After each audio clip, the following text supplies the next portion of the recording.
cruz se erigiu, dela um dia fugiu, como emblema de vergonha e dor. Mas contempla essa cruz, porque nela Jesus deu a vida por mim, pecador. Sim, eu amo a mensagem da cruz. Até morrer eu a vou proclamar. Levarei eu também minha cruz, até por uma coroa trocar. Desde a glória dos céus, o Cordeiro de Deus ao Calvário humilhante baixou. Essa cruz tem pra mim atrativo sem fim, porque nela Jesus me salvou. Sim, eu amo a mensagem da cruz. Até morrer eu a vou proclamar. Levarei eu também minha cruz, até por uma coroa trocar. Nessa cruz padeceu e por mim já morreu, meu Jesus, para dar-me perdão. E eu me alegro na cruz, dela vem graça e luz para minha santificação.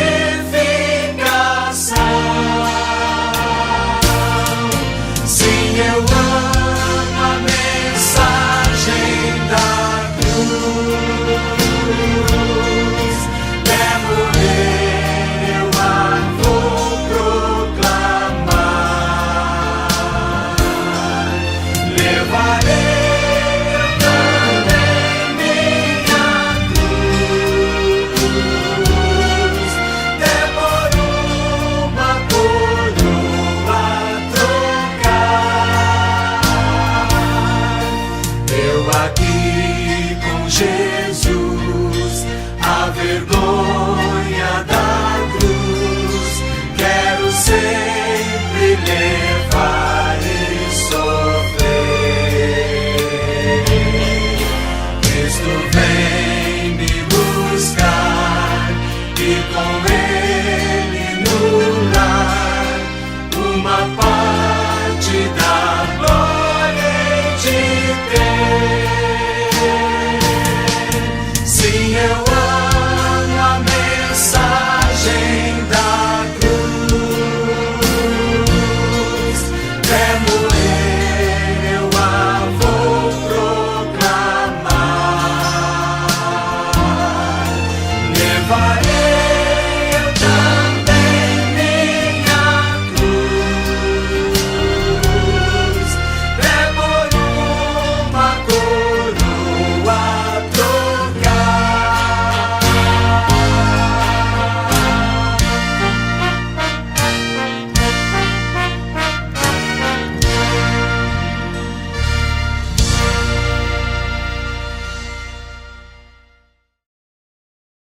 Então vamos começar, vamos dar início ao culto desta noite, né? Vamos pedir ao reverendo Davi Dionísio para fazer a oração inicial. Amém. Maravilhoso e bondoso Deus, nós queremos, Senhor, te render graça, porque mais uma vez o Senhor nos deu a oportunidade e a alegria de estarmos reunidos aqui nessa sala eletrônica para louvar ao Senhor, para bendizer o Senhor, para falar com o Senhor, mas sobretudo para ouvir a tua palavra, Senhor.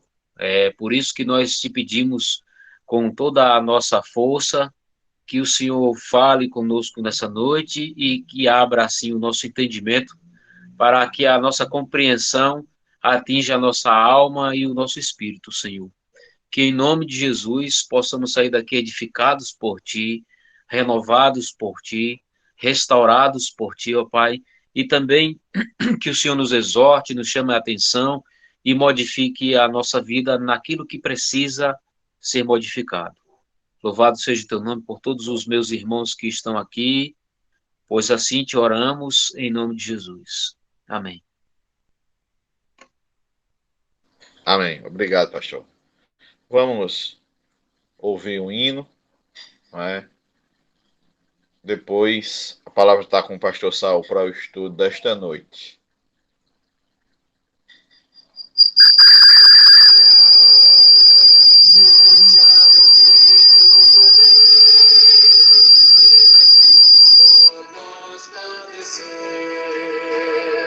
Seja bendito seu sangue, que por nós pecadores verteu. Eis que no sangue lavados, e tendo puro coração, os pecadores reunidos, por Jesus, quem com Deus comunhão. Ave mais que leve, ave mais que leve, sempre esse sangue lavado, mais alvo que a neve com espinhosa coroa de Jesus por nosso perdão. Oh, quão profundas as chagas que nos provam o quanto Ele amou. Eis que essas chagas durezam para o maior pecador, a quem mais alvo que a neve, o teu sangue transforma, Senhor. Algo mais que a neve, algo mais que a neve, sem esse sangue lavado, mais algo que a neve eu estou.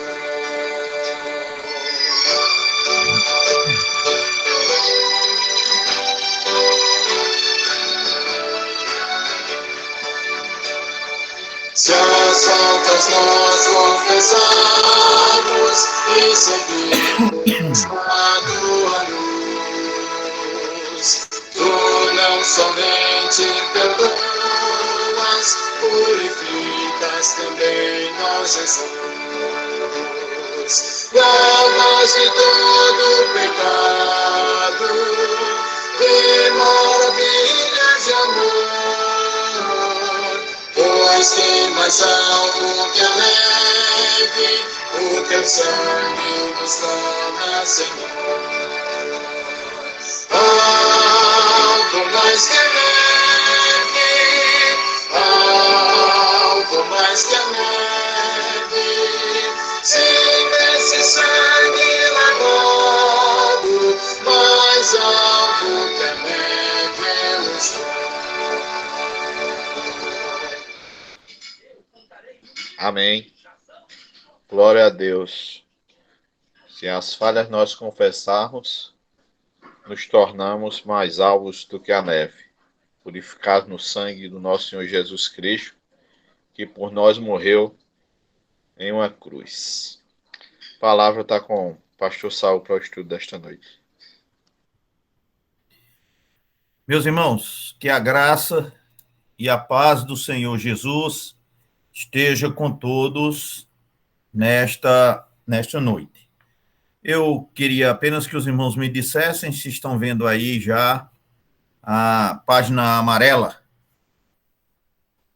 Ok, pastor. Muito bem. Bem, irmãos, nós estamos estudando acerca do breve catecismo. O breve catecismo é um resumo da Confissão de Fé. O documento mais completo é, sem dúvida, a Profissão de Fé e depois o Catecismo Maior e, finalmente, o Breve Catecismo, que é o que nós estamos estudando, numa série de estudos que vai permanecer por 2 anos. Nós estamos estudando agora o segundo módulo, que eu intitulei de Curso de Doutrina Cristã, parte 2. E dentro deste Curso de Doutrina Cristã, parte 2, nós vamos começar hoje a estudar os ofícios de Cristo. E o primeiro que nós vamos estudar hoje é a respeito da humilhação de Cristo. Sem dúvida, irmãos, foi uma grande humilhação para a divindade, especialmente para Jesus Cristo, o fato dele se tornar homem. Deus se tornar homem, por si só, já se constitui em uma grande humilhação.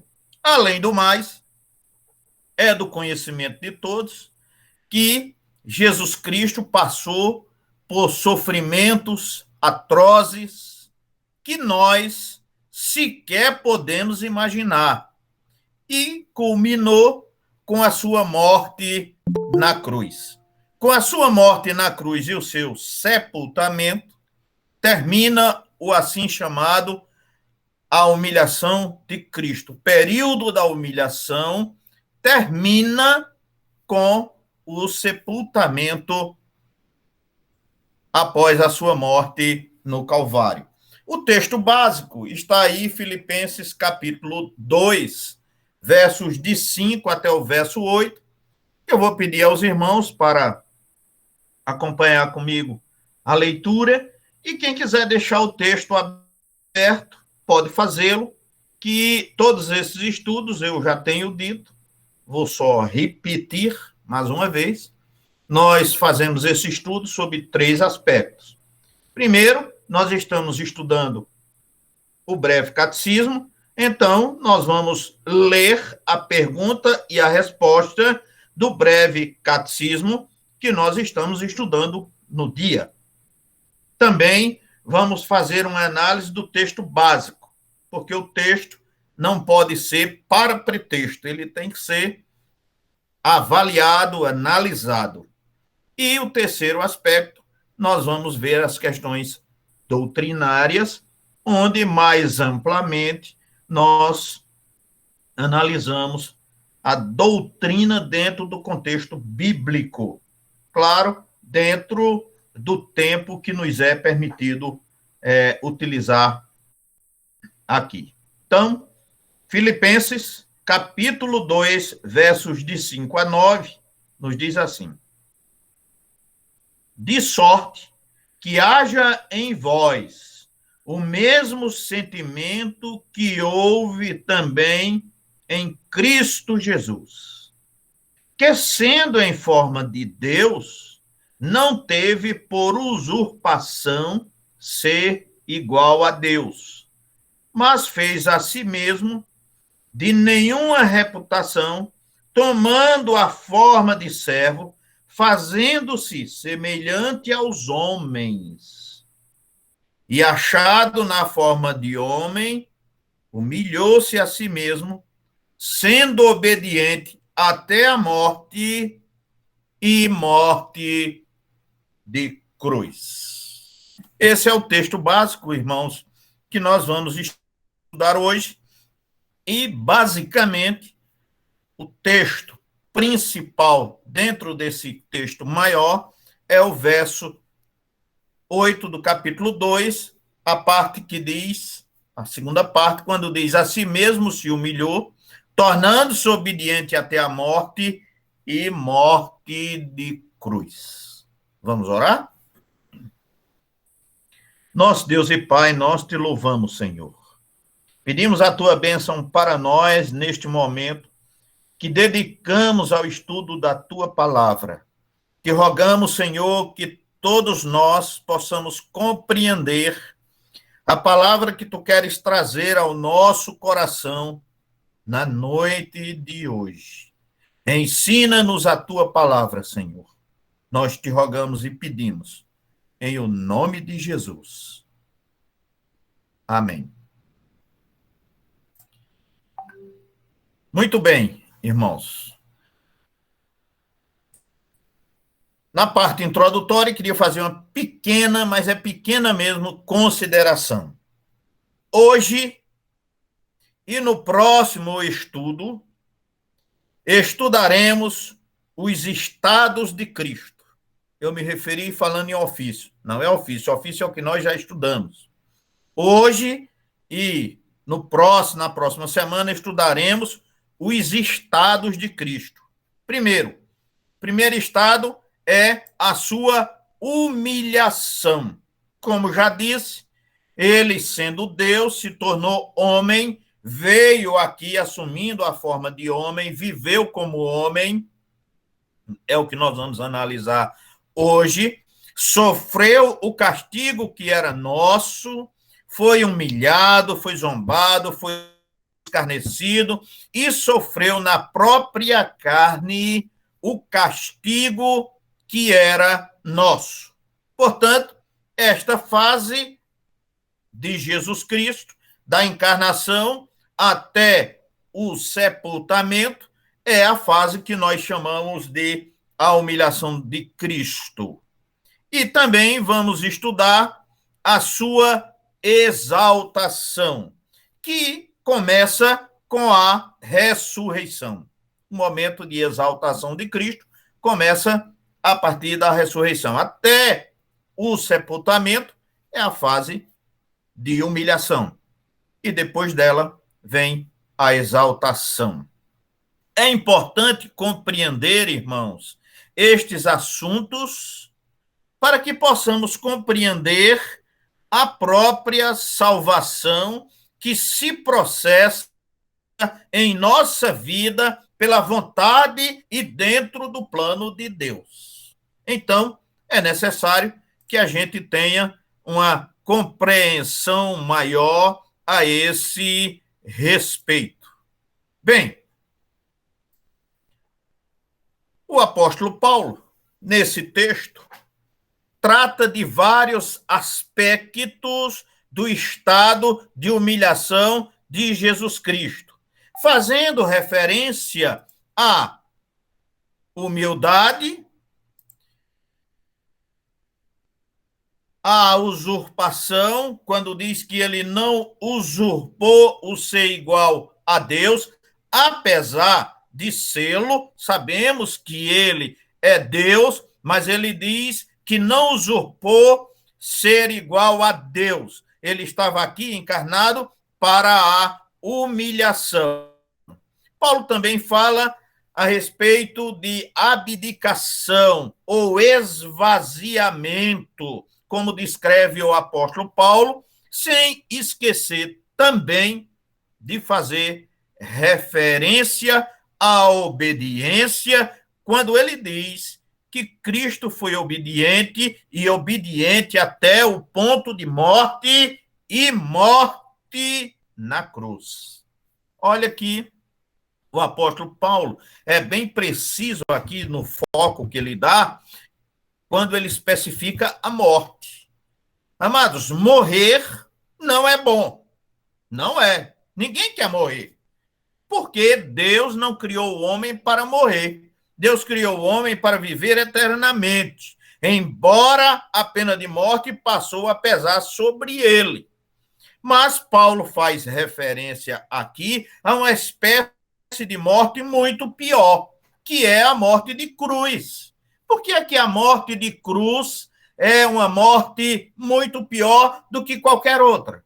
A morte de cruz é horrível, porque, em primeiro lugar, aquele que vai ser crucificado é açoitado, é maltratado e já chega lá para continuar o sofrimento, todo ferido, pregado numa cruz, esperando tempo para morrer, passando por diversos problemas, por diversas dificuldades, o sol, a quintura, o calor, a sede, a fome. A morte de cruz, irmãos, às vezes durava dias. Quanto mais o Império Romano quisesse causar terror, mais ele sustentava a vida daquele que estava na cruz. Há alguns tipos de cruz, quando você estuda lá o Império Romano, há alguns tipos de cruz que tinha até uma cadeirinha, onde o que ia ser crucificado se assentava quando não aguentava mais as dores. E isso prolongava a sua vida, prolongava também o seu sofrimento, já que ele ia viver mais, ia sofrer mais também. Então, este era o conceito de morte naquele tempo, e a morte na cruz era uma morte muito humilhante também. Primeiro, a pessoa ficava lá quase nu, na frente de todo mundo. E foi exatamente isso que aconteceu com Jesus Cristo, como nós podemos ver nos relatos da Bíblia. Todos zombavam, escarneciam de Jesus ali naquela cruz. A morte de cruz, irmãos, era algo tão humilhante e tão sofrível que um cidadão romano não poderia ser crucificado. Por pior, por mais criminoso que fosse, a lei proibia ele de ser crucificado. É o caso do apóstolo Paulo, que foi morto pela espada, e a Bíblia registra essa questão. Muito bem. Então, vamos ver o que nos diz o breve catecismo. Pergunta de número 27. Em que consistiu a humilhação de Cristo? E a resposta em seguida é a seguinte: a humilhação de Cristo consistiu em que ele nascer, e isso em condição baixa, feito sujeito à lei, em sofrer as misérias desta vida, a ira de Deus e a amaldiçoada morte na cruz, em ser sepultado e permanecer debaixo do poder da morte durante certo tempo. Bem, os estudiosos de Westminster se basearam em muitos textos, dos quais eu estou citando aí alguns, está aparecendo aí na tela: Filipenses 2, que foi o texto lido, Lucas 2, Gálatas 4, Gálatas 3, Isaías 53, Mateus 27, 1 aos Coríntios, capítulo 15. Pois bem, irmãos, só aqui, nestes versículos que foram citados, os irmãos já têm uma série de assuntos a serem estudados e uma série de textos que comprovam o que nós estamos a ensinar aos irmãos nesta noite. Como o pão é feito de trigo e o vinho de uva, assim foi necessário que Cristo nascesse de mulher. Isto foi necessário para a execução do propósito da redenção. Isso tudo foi decidido na eternidade, no que nós chamamos de Pacto da Redenção, e que foi o nosso estudo de número 4 desta segunda série. Então, quem nos acompanha e assiste todas as semanas, certamente viu o estudo do Pacto da Redenção e a necessidade da vinda de Cristo como de fato veio. Muito bem. Vamos fazer, irmãos, alguns destaques aqui do texto básico. É importante, em qualquer doutrina que nós ensinamos, é importante mostrarmos a sua base na Bíblia, porque é a doutrina bíblica que nós precisamos aprender. E tudo que nós ouvimos, precisamos ver se a Bíblia realmente traz esse registro. Muito bem. A humildade, verso 5, ele dá um traço desse aspecto que complementa com o verso de número 8. Este versículo fala da imitação que devemos fazer de Cristo. Humildade. Isto, particularmente, temos que aprender dele. Em Mateus, no capítulo 11, no verso de número 29, trata a esse respeito e traz esse ensinamento, que nós devemos aprender a humildade com o Senhor Jesus Cristo. Devemos andar no mesmo espírito que Jesus andou. Ele se humilhou a si mesmo e se deu por nós. É isso que o texto nos ensina com muita clareza. Aprendamos a seguir, irmãos, os passos de Jesus, começando com a humildade. O segundo aspecto que o apóstolo trata é a respeito da usurpação. Ele trata disso no verso 6 e diz que Cristo, subsistindo na forma de Deus, não usurpou ser igual a Deus. Philip traduz acertadamente quando diz sendo Deus por natureza. Jesus é Deus por natureza. Jesus era o Verbo eterno de natureza divina. Calvino diz que a forma de Deus significa aqui, neste texto, a majestade e a glória de Deus. Do mesmo modo que reconhecemos um homem pela forma de seu aspecto ou para empregar outra figura, do mesmo modo que a forma de rei seria o aparato e o esplendor que o rodeiam. O cetro, o diadema, o manto real, que estudamos no estudo passado. Do mesmo modo, a glória com que Deus resplandece a sua figura, a sua forma. A palavra forma, literalmente, significa que Jesus exteriormente manifestou a realidade interior do seu ser, que corresponde a Deus. S. Briscoe nos fala isso. Pois bem, o texto diz, mesmo subsistindo em forma de Deus, não julgou como usurpação o ser igual a Deus. Philip diz, Jesus não se apegou às suas prerrogativas de ser igual a Deus. Jesus sentiu que não devia agarrar-se à ideia da sua igualdade com Deus. Jesus era igual a Deus, mas ele preferiu não se fixar nesta ideia, porque ele estava se humilhando ao assumir a natureza humana. E, assumindo a natureza humana, ele foi humilde. E isso fica muito claro.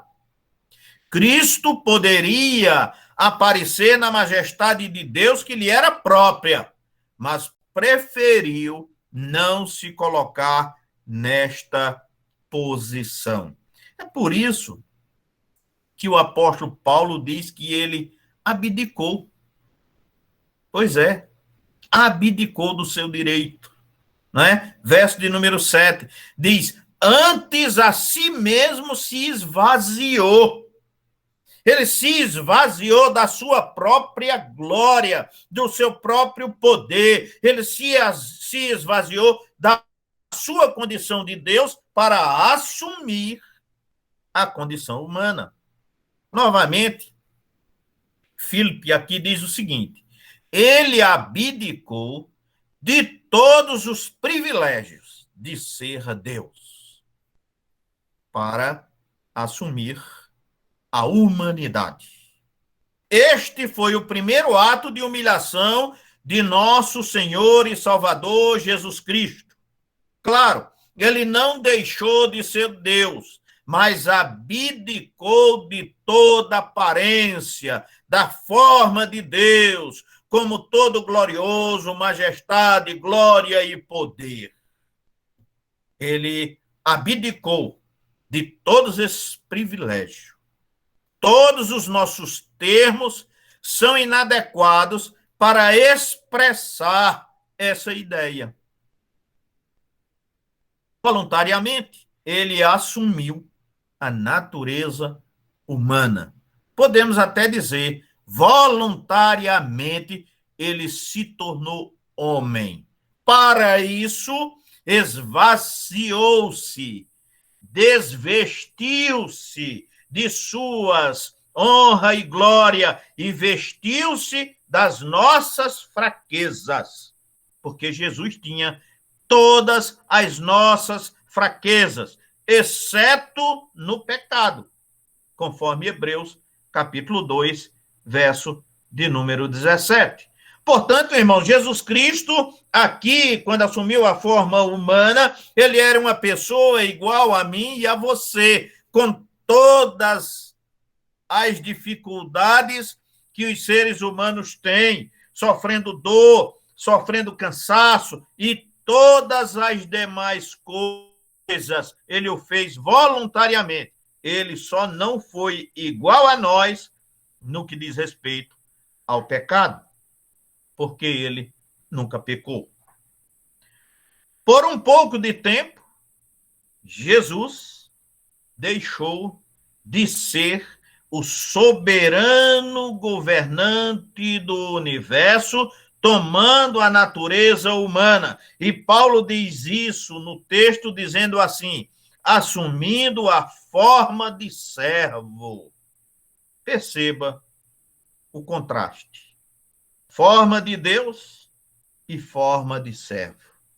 Ele foi servo de Deus, o Pai, na plena acepção da palavra, conforme nos coloca o profeta Isaías, no capítulo 42, no verso 1, no capítulo 52, no verso de número 13, entre outros textos. O Senhor assumiu a forma de servo. É o que registra João no seu evangelho, no capítulo de número 13, nos versos de 1 até o verso de número 7. Jesus, no exemplo de perfeita humildade, decidiu não ficar na posição a que tinha direito e se colocou na posição de servo, igual a mim e a você. Ó, que maravilha de humildade! Que maravilha de exemplo. Ele esvaziou-se. Irmãos, esvaziar-se não é nada fácil, não. É muito difícil. E Jesus Cristo esvaziou-se de toda a sua glória, de todo o seu poder, para ser um fracote como nós, por assim dizer, exceto no pecado. E para ser servo, teve que tornar-se em semelhança de homens e reconhecido também em figura humana. Cristo foi aquilo que o homem deveria ser. Foi servo perfeito, porque sua humanidade era perfeita. Como perfeita era a sua divindade. A nada ou em nada diferiu dos homens, a não ser em sua natureza santa. No mais, ele foi igual a todos os homens. O fato de Cristo ser reconhecida em figura humana, é o começo da carreira de humilhação. Perceba, viu, irmão? E sendo Deus, esvaziou-se e tornou-se homem. Mas o apóstolo, ele acrescenta aí, dizendo que ele foi um servo obediente, obediente até a morte e morte de cruz. E começa ele dizendo, a si mesmo se humilhou. O estado de humilhação começa com o esvaziamento e o assumir a posição de servo. Nessa condição, Jesus recebe as humilhações de um servo, dos inimigos, dos amigos, de Satanás e etc. Todo mundo escarneceu dele. A vida de Jesus foi de pobreza e privações. Há até uma poesia de Gioia Júnior, que a irmã Guia gosta muito de citar, e com muita propriedade. Ela começa dizendo que a cruz não era dele, que isso não era dele, que aquilo não era dele. Enfim, nada era dele, porque ele não tinha nada. Ele vivia em pobreza absoluta, ele dependia de todas as pessoas. Ele foi realmente um homem de dores. Isaías já dizia isso 700 anos, no capítulo 53, no verso 3 do seu livro, quando ele também fala de obediente até a morte e a morte de cruz. Aqui o texto também trata disso. Não somente sofreu, mas o fez voluntariamente, em obediência aos desígnios eternos da Trindade para a redenção do pecador. Foi por nós que ele fez isso. Foi por nós que ele se humilhou. Foi por nós que ele se tornou homem. Foi por nós que ele morreu lá naquela cruz, recebendo o castigo que era nosso. Coisa terrivelmente humilhante foi a morte de cruz. Cruz é sinônimo, segundo a Bíblia, de vergonha, de dor e de maldição.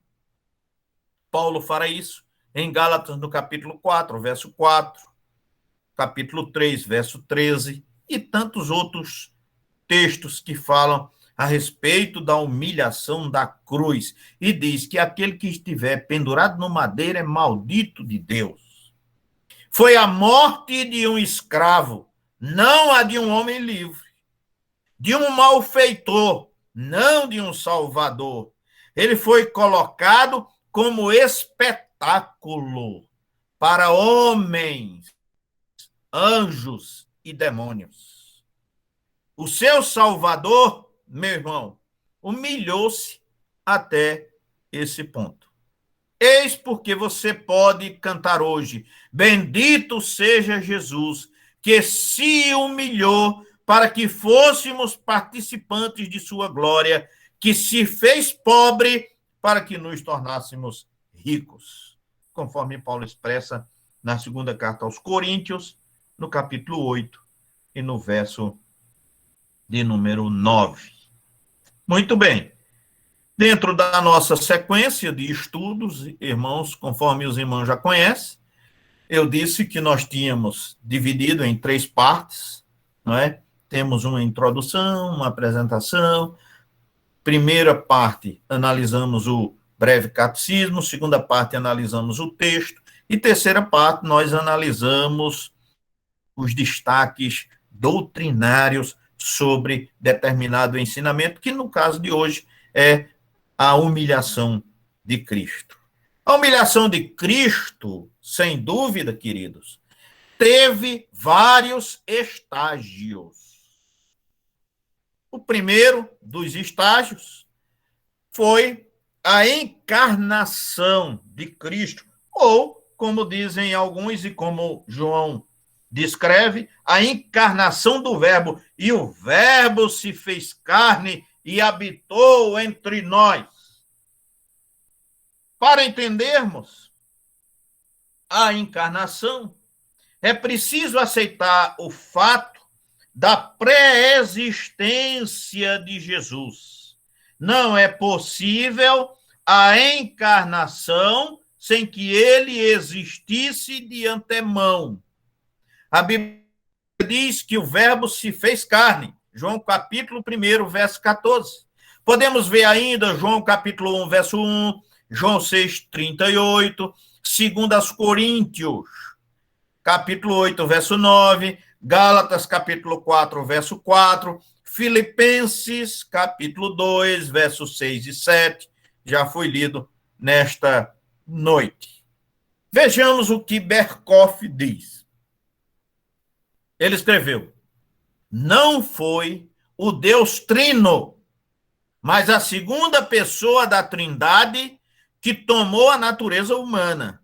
Por essa razão, é melhor dizer que o Verbo se fez carne do que dizer que Deus se fez homem.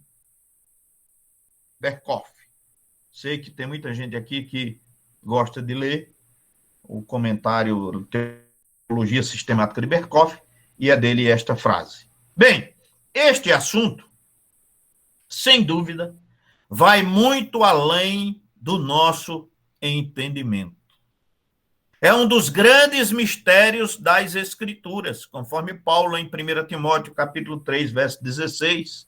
Sem tentar explicar aquilo que não podemos, vamos mostrar algumas coisas sobre a encarnação de Cristo, aquilo que nós podemos. Por que o Verbo tinha que encarnar-se? Por que o Verbo tinha que encarnar-se? Bem, era necessário, sem dúvida. Mas era necessário por quê? Primeiro, a encarnação. O Verbo deveria nascer de mulher. Deus designou para isso, conforme podemos ver em Gálatas, no capítulo 4 e no verso de número 4. No seu conselho eterno, Deus resolveu enviar seu filho, fazendo nascer de uma virgem para realizar os seus propósitos quanto à redenção do pecador. João, capítulo 3, verso 16, Mateus, capítulo 1, versos de 20 a 22. Pois bem, a encarnação era, sem dúvida, necessária, porque foi uma decisão do próprio Deus. Foi o meio que Deus quis usar para justificar os homens, mandando o seu filho, encarnando e vivendo como homem, para receber o castigo que era nosso, que era meu, que era seu. Segunda razão, a profecia. O Verbo deveria nascer de mulher para cumprir-se a promessa que Deus fez em toda a Bíblia, começando em Gênesis, no capítulo 3 e no verso 15, quando ele diz que da semente da mulher nasceria um que esmagaria a cabeça da serpente. Portanto, Jesus encarnar-se era uma profecia que precisava ser cumprida. Terceiro aspecto, a humanidade do Verbo. O Verbo deveria ser homem. O Verbo deveria fazer-se carne para que pudesse tomar os nossos pecados sobre o seu corpo no madeiro. 1 Pedro, capítulo 2, verso 24. Jesus tinha que ser humano para poder justificar os humanos, para poder justificar a mim e a você. Quarto, a reconciliação. Que o Verbo se tornasse carne para aproximar-nos de Deus. Jesus Cristo é o meio, é o caminho, é a forma, é a única maneira de nós chegarmos a Deus. Portanto, ele é aquele que faz a reconciliação do homem com Deus. Éramos inimigos de Deus por causa do pecado, mas Cristo, feito homem, trouxe-nos o seu favor, assumindo a nossa natureza e reconciliando-nos com Deus. Estas respostas não explicam tudo. As razões da vontade de Deus, irmãos, excedem a nossa compreensão. É perigoso prescrutar os segredos de Deus. Não devemos disputar com Deus, mas adorá-lo. O Deus sábio viu que somente alguém com natureza divina poderia tomar a natureza humana e cumprir o seu propósito redentor. Então, enviou o Verbo que se fez carne e habitou entre nós. A encarnação, sem dúvida nenhuma, constitui-se numa humilhação, como já tratei no início. Aquele Deus todo-poderoso se humilhando e estando aqui como servo. Sim, no sentido de que o Verbo, fazendo-se carne, tomou a natureza humana fraca, pecaminosa, sujeita a dores e padecimentos, a limitações como cansaço, fome, sede, entre outras coisas, e mortes, conforme Romanos 8:3, 2 Coríntios 8:9, Filipenses 2:6 e 7, parte do texto lido. Pois bem, irmãos, embora livre da mancha do pecado, Cristo foi humilhado quando assumiu a natureza humana. Cristo sofreu como homem. Cristo sofreu como eu e você. Ele era um membro da raça humana. Não é sem razão que ele chorou. Não é sem razão que ele se compadeceu de Lázaro, seu amigo, porque ele tinha e estava sujeito aos mesmos sentimentos que nós estamos. Não era apenas parecido com o homem, mas era homem como nós, exceto, repito, no pecado. Portanto, a encarnação é uma humilhação. Agostinho, um dos pais da igreja, também faz um comentário a esse respeito, e ele diz assim: ó santa humildade, tu fizeste o Filho de Deus baixar ao ventre da Virgem Maria. Humildade de Deus. Sendo Deus, se tornar homem. Muito bem. O fato, irmãos, de Cristo ter tomado a nossa carne, fê-lo descer aos degraus mais profundos da humilhação. Watson diz o seguinte: ele humilhou-se, mas em estar no ventre da Virgem do que está pendurado sobre a cruz. Não é muito para um homem morrer, mas o Verbo tornar-se homem foi a maravilha da humildade. Muito bem. Então, Cristo realmente se humilhou, se tornou humilde, encarnou para que nós pudéssemos ter acesso à presença de Deus.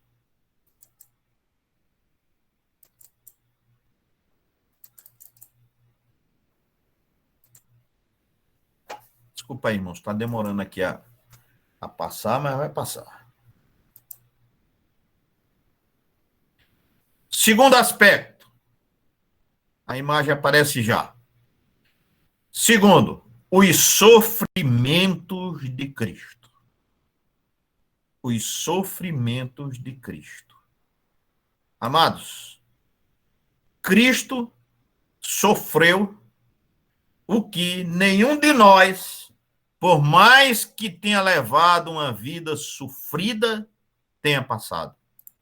O seu sofrimento foi, sem dúvida, um sofrimento sem comparação alguma.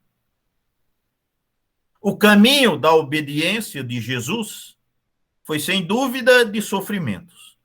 Não somente no Calvário, mas toda a sua vida foi de sofrimentos. O profeta Isaías, 700 anos, no capítulo 53, no verso 3, ele diz assim: homem de dores, e sabe o que é padecer. Jesus é um homem de dores e sabe o que é padecer. Quando assumiu a nossa natureza, assumiu-a debaixo de desgraça e sofrimento.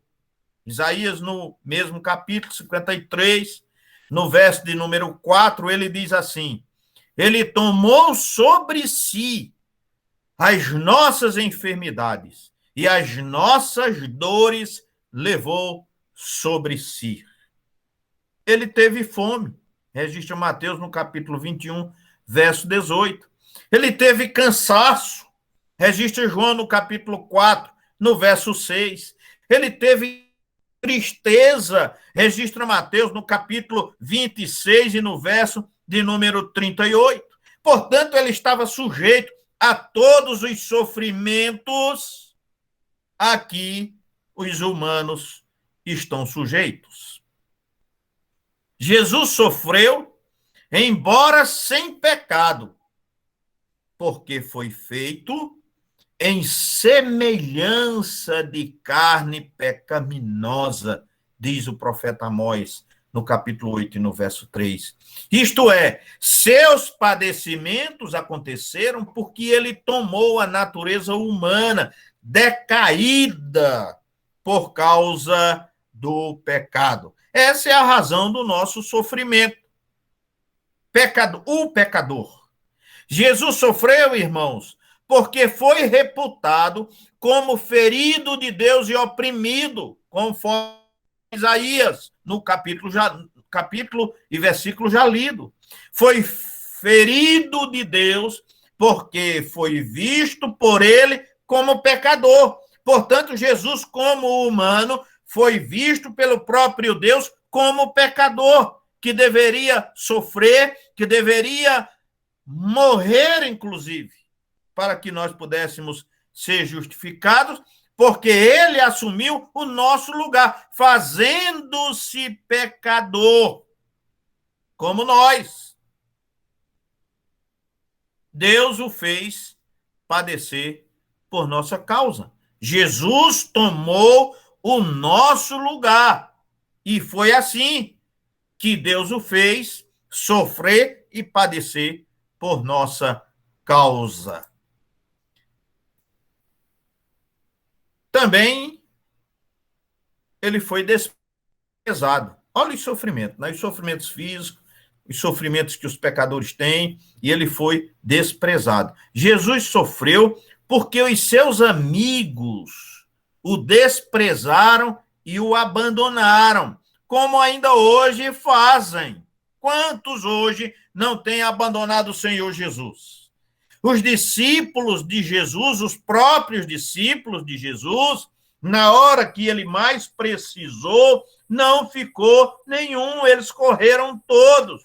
Eles temiam pela sua própria vida e o abandonaram por completo. Ele estava, por assim dizer, sozinho. Até Pedro negou por 3 vezes. Quarto, a blasfêmia. Jesus sofreu porque o acusaram de blasfêmia. Lucas capítulo 5, verso 21, Mateus 26, 65. Poderia Jesus blasfemar? Foi ele que das profundezas da agonia gritou: meu Deus, não seja feita a minha vontade, mas sim a tua. Também ele disse quando estava na cruz: Deus meu, por que me abandonaste? Então até o próprio Deus abandonou Jesus. E é verdade, porque estava representado em Jesus, naquele momento, os pecados de toda a humanidade, e Deus não pode contemplar pecado, irmãos. Jesus assumiu os meus pecados, os seus também. Poderia ele blasfemar? Não. É contra o seu caráter santo. Eu e você, caro irmão, podemos ser acusados de blasfêmia. E em alguns momentos é até possível que isso aconteça. Por isso precisamos estar atentos. Mas aquele que tanto amou, que tão facilmente obedeceu, não poderia ser acusado de blasfêmia. Jesus não poderia e não deveria ter sido acusado de blasfêmia, mas o foi. E, finalmente, temos aí também a zombaria, que é outro aspecto. Jesus sofreu porque zombaram dele. Herodes zombou de Jesus. Lucas 23, verso 11. Nosso Salvador foi açoitado pelos soldados romanos, conforme Mateus 27, 30. Você sabe o que é o açoite romano? Não é um simples chicote de couro, não, irmão. O açoite romano é um chicote com pedaços de ossos em suas pontas, que quando batia na carne, cravava-se. E quando o carrasco puxava, arrancava pedaços da carne, e ele batia de novo naquele mesmo local, arrancando mais carne. Então, Jesus estava completamente ensanguentado, porque o seu corpo estava todo rasgado pelo chicote. Soldados romanos fizeram isso. Foi cuspido, conforme Mateus, capítulo 26, verso 67. Tiraram-lhe a roupa, o deixaram numa situação humilhante na cruz, sendo objeto de escárnio e zombaria de todos, semi-nu, só com um pano cobrindo as suas partes principais, por assim dizer. Tiraram a roupa daquele que vestira os lírios do campo. Você já pensou nisso? O Salvador que você respeita e ama foi deixado sem roupa e recebeu zombaria dos homens. Mateus 27, 31. Zombaram da sua divindade. Quando Jesus estava na cruz, lhe disseram: se tu és o Filho de Deus, desce da cruz, e nós creremos em ti. Você já imaginou? O Deus Salvador sendo zombado pela própria criatura que ele veio salvar, o infinito desprezado pelo finito, zombaram do ofício profético de Jesus, conforme Mateus 26, 68, zombaram do ofício sacerdotal de Cristo, conforme Lucas 23, 39, zombaram do ofício real de Cristo, puseram-lhe coroa de espinhos, um manto escarlate e um cetro de junco. Por fim, escreveram na cruz: Jesus Nazareno, Rei dos Judeus. Zombaram dos sofrimentos do Salvador. Quando ele pediu água, deram-lhe vinagre, conforme registra João no capítulo 19, versos 28 e 29. Zombaram das suas orações. Nunca vi ninguém zombar dos rogos de um moribundo em execução, mesmo criminoso, mas de Jesus eu vi. A oração dele foi motivo de zombaria. Mateus 27, 46 a 49. Zombaram da oração de alguém que das profundezas do abandono de Deus pedia amparo. Nunca ninguém foi tão humilhado como foi Jesus Cristo. Jesus sofreu tanto, e isso sem falar nas tentações que passou, no ódio dos seus inimigos e dos da sua raça, nas perseguições e em muitas dores mais. Este é o momento de pararmos um pouco e pensarmos nas humilhações do nosso Salvador. Você já pensou nisso? Nas humilhações pelas quais Jesus Cristo passou? É necessário, irmãos, que muitas vezes a gente faça uma reflexão a respeito destes assuntos. E, finalmente, a morte de cruz. Ele foi morto, pregado na cruz do Calvário. O sofrimento ativo de Cristo culminou no Calvário, aonde ele morreu. Foi crucificado. A pior das mortes, como já discutimos, foi a morte pela qual Jesus passou. A morte espiritual é a separação de Deus. Mas Jesus não ficou separado de Deus como o homem ficou por causa do pecado. Jesus não teve pecado pessoal. Jesus recebeu a morte não como consequência natural do pecado, mas como castigo imposto por Deus, por causa dos pecados do seu povo. Deus, pois, este castigo judicial sobre o mediador, porque ele se ofereceu a si mesmo para pagar pelos pecados dos homens, pelos nossos pecados. Olha que coisa séria, né? Jesus se ofereceu para sofrer pelos meus pecados e pelos seus pecados. Esse é o conceito. Cristo apropriou-se da natureza humana com todas as suas fraquezas depois da queda, tornando-se semelhante a nós, e quero novamente lembrar, exceto no pecado, para que pudesse provar a morte pelos homens. No Calvário, Jesus levou sobre si a ira de Deus por causa dos pecados do seu povo, mas o sofrimento dele não parou aí. Jesus sofreu também a morte eterna. Você sabia disso? Se bem que essa punição foi dada intensiva e não extensivamente, conforme diz Berkhoff. Jesus disse: Deus meu, por que me desamparaste? Jesus não morreu para livrar-nos da condenação eterna? Sim.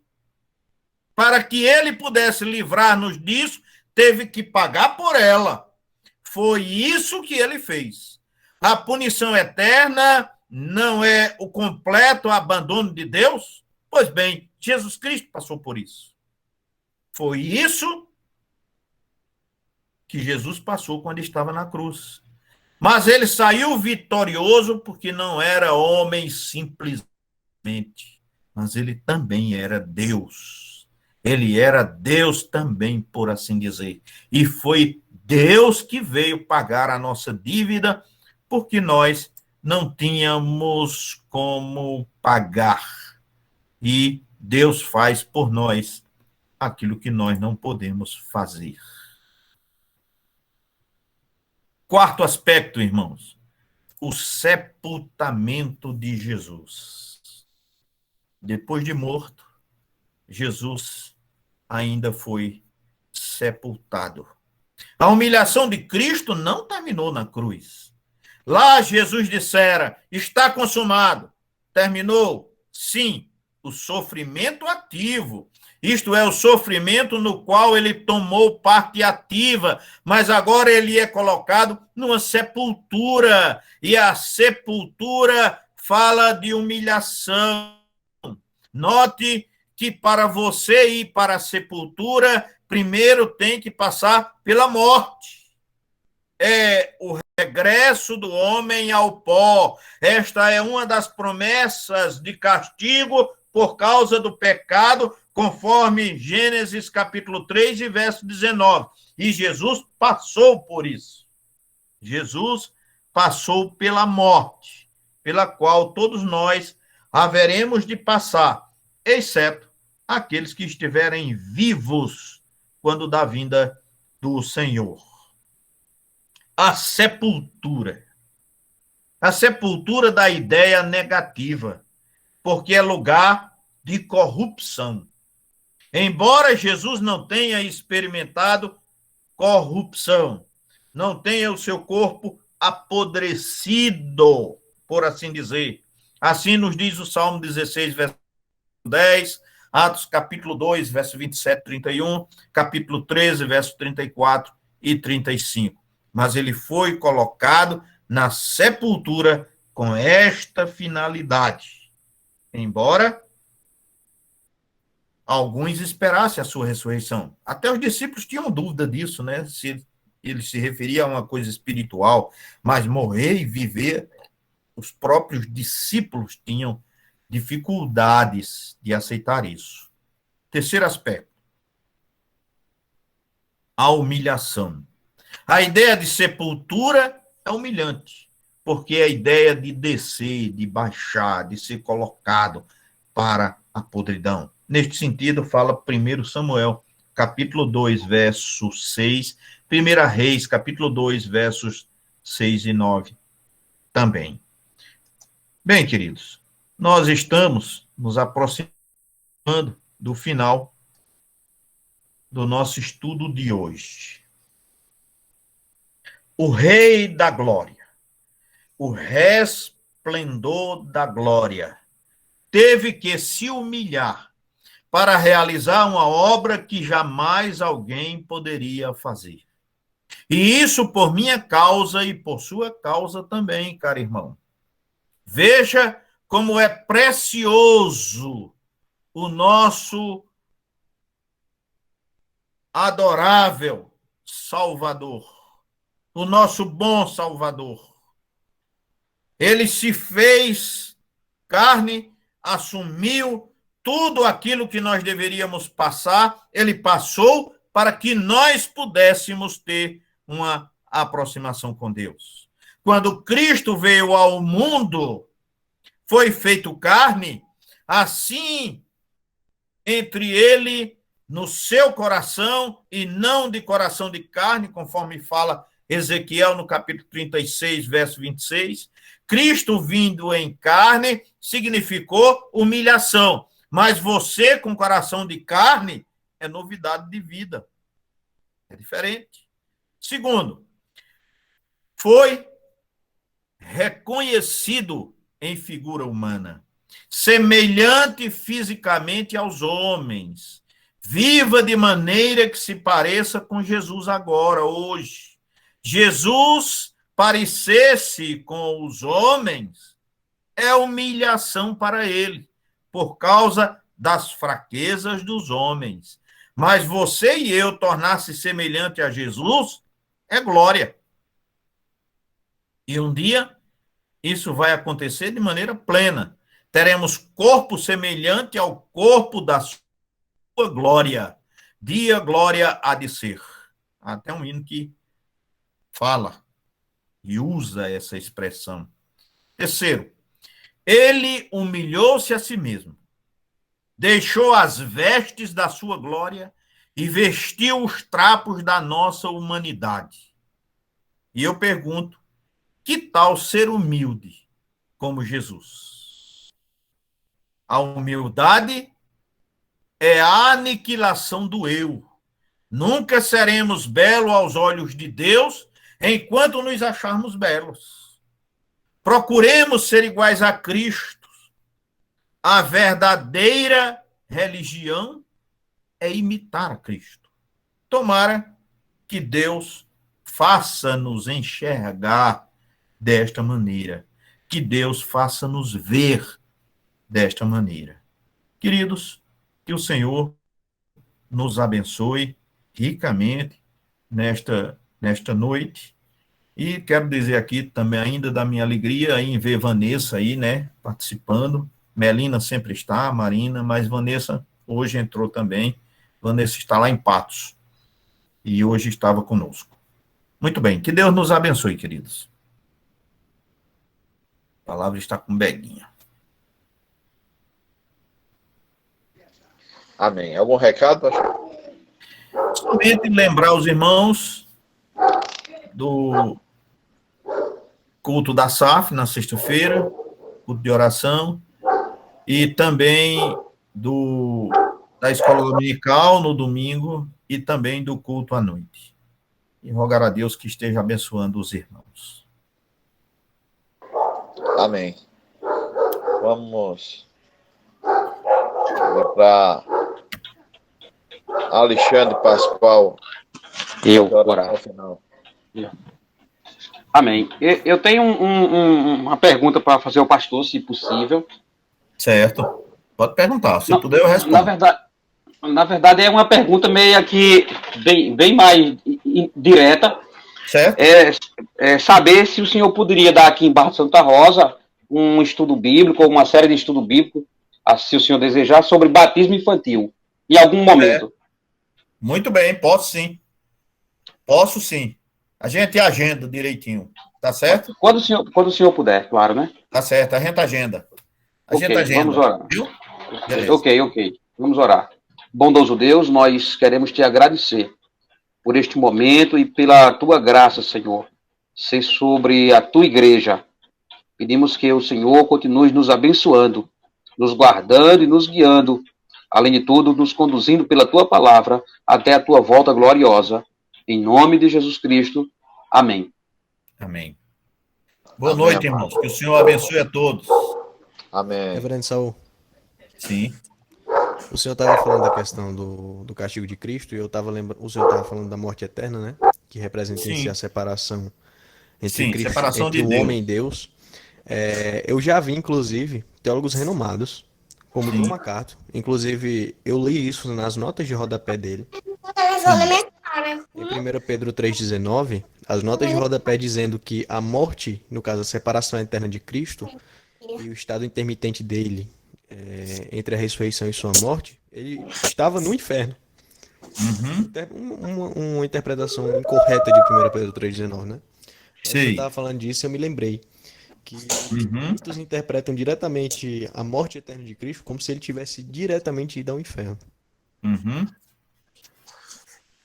Pedro fala a esse respeito também, né? Eu fui mais ameno aqui nas minhas considerações, porque toda separação de Deus Vem cá, Cássio, deixa eu ver se é eu morte acertei. eterna. Deixa eu ver se eu acertei agora. Sim. É porque o texto de 1 Pedro 3 se refere ao passado, né? Isso. Que Cristo estava presente na pregação de Noé e que aqueles espíritos, ou seja, aquelas pessoas que ouviram aquela pregação já estão condenadas porque não creram. Isso. Muito bem. Bem observado. O senhor gosta que só de Berkoff, né? Eu gosto do Berkoff. Sabe um cara que eu gosto muito também? No tempo que eu fiz o curso, só tinha Berkoff. E hoje eu vi que tem muita Bavinck lá no seminário. Tem. Hoje tem muita coisa, mas no tempo que eu estudei, a maioria era em inglês, que nós tínhamos acesso mesmo, era o Berkoff mesmo. Era o seminário que tinha, sabe? Berkoff é peso. Pois bem. Tem Charles Rod também, que é muito hoje nós também. temos muitas opções. Muitas opções.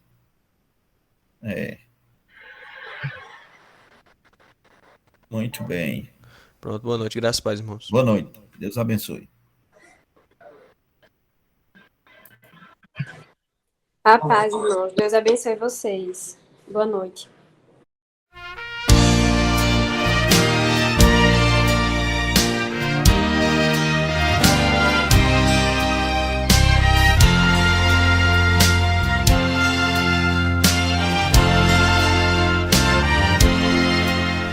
De cruz se erigiu, dela um dia fugiu, como emblema de vergonha e dor. Mas contemplo essa cruz, porque nela Jesus deu a vida por mim.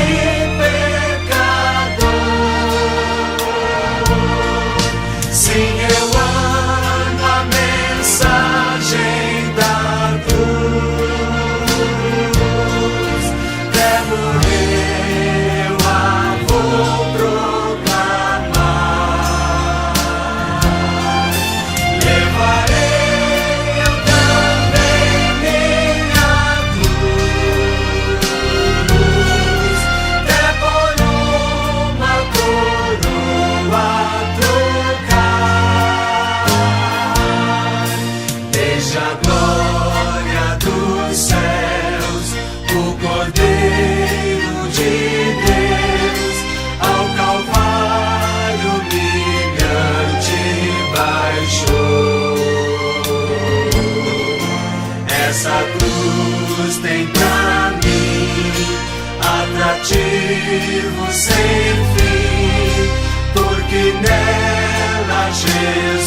cruz padeceu e por mim já morreu, meu Jesus, para dar-me perdão. E eu me alegro na cruz, dela vem graça e luz para minha santificação.